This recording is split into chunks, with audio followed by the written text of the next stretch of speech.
Akože fakt. Poďme už mať. Hej. Alebo ich tam aj nejaké kristály, či no však ja ti to ukážem, pozri sa sem. No, mám dať. Ahoj, Klaudia. Čaute, babi. Ajka, toto je Klaudia. Ahoj, Ajka. Ty si vysoká. Čaute všetci, opäť vítam pri mojom ďalšom videu, ale špeciálne by som chcela pozdraviť tých, ktorí, ako to povedať, sú v tom so mnou. Dnešné video bude o problémoch vysokých dievčat, konkrétne meriam 178 cm a veľmi rada by som vám priblížila, ako to asi počas môjho dňa vyzerá, s akými problémami, ale často aj vtipnými situáciami sa stretávam. Takže tak.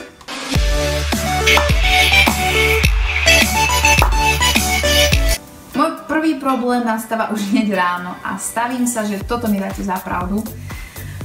Rifle. Veru rifle.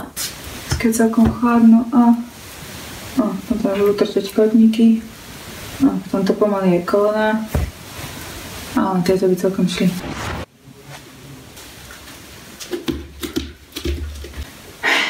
Nie, toto nebolí. Keď už sa konečne vyhrabem z domu, áno, pozor, dramatický pomalý záber, tak nastáva druhý problém. Keď máme ísť niekde na nejakú dlhšiu trasu s mojimi rodičmi, tak väčšinou sa dávam vzadu. Mamina s ocinom vpredu, ja s bráškom vzadu. No a tam je proste problém.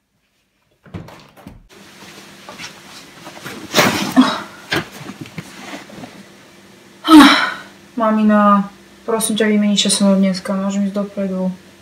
Je to jednoducho problém a cítim sa tam vždycky nejak takto. Aby som bola konkrétna, cestovanie autom, občas vlakom, autobusom, o lietadlách ani nehovorím, je pre mňa jednoducho smrť. Väčšina mojich kamarátok a aj kamarátov sú odo mňa nižší a keď sa mám stretnúť s nejakou kamoškou, tak sa privítame tak, že sa objímeme. A ten trápny moment, keď vám kamoška leží na hrudi. Čo už sú na moju hruď asi zvyknuté. Nie, fakt, ako vždy, keď sa objmeme, tak proste skončia to niekde v takejto výške.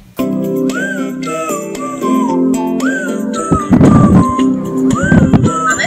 Aha, môžeme si spraviť podpoň. Ahoj, prosím, že mohol by som spraviť podpoň.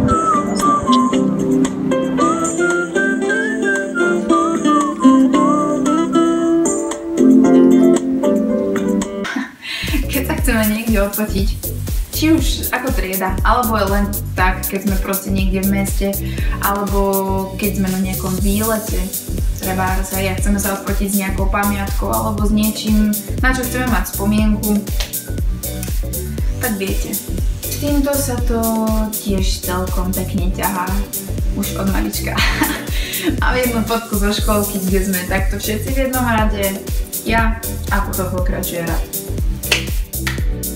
Áno, už od mala som bola gigantická. Ja osobne považujem za úplne, ale že totálne big deal a fakt, že najväčší problém, aký táto výška sprevádza, tak sú nízki chalani. Chalani, čo je s vami? Najväčší problém je to, keď máme ísť na nejakú spoločenskú akciu, či už je to nejaký študentský ples, alebo je to proste nejaká naša domáca akcia, keď nejaká, viete, 50-ka, krstiny, svadba a bla bla bla.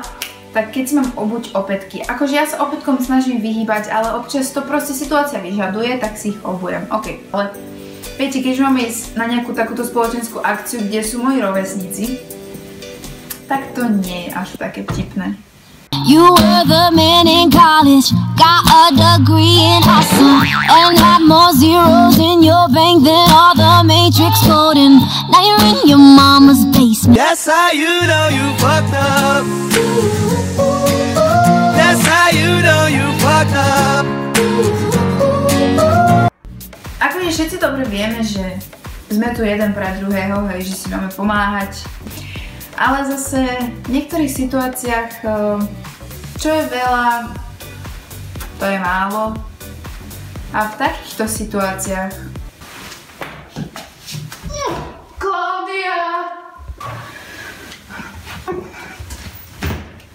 Klaudia! Je toho občas, fakt, že je veľa. Občas sme v živote hore, občas sme dole a takto sa to s nami proste ťahá celý náš život a takto proste chodí. Ale keď už si myslíme, že tie veci idú tak, ako by sme chceli a tak, ako by sme mali, tak... Kde máš tie okuliare? Aha. Prídu určité prekážky. Vo všeobecnosti mám svoj život fakt rada, ako snažím sa ho užívať tak, ako to ide. To, čo nám život prináša, tak to nám prináša, čo nám neprináša, to si to musíme priniesť sami. Snažím sa život žiť tak, ako ide a snažím sa brať rôzne situácie tak, ako proste prichádzajú. Ale viete, no, keby mi mal niekto platiť za to, ako často mi ľudia pripomínajú, aká som vysoká, tak si myslím, že som asi milionárka.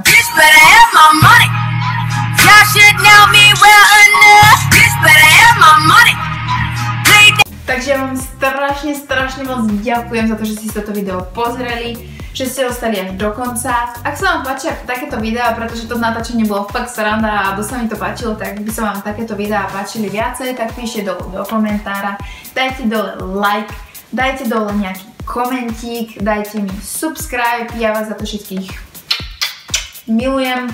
Naozaj vám za to moc ďakujem a vidíme sa pri ďalšom videu. Čaute!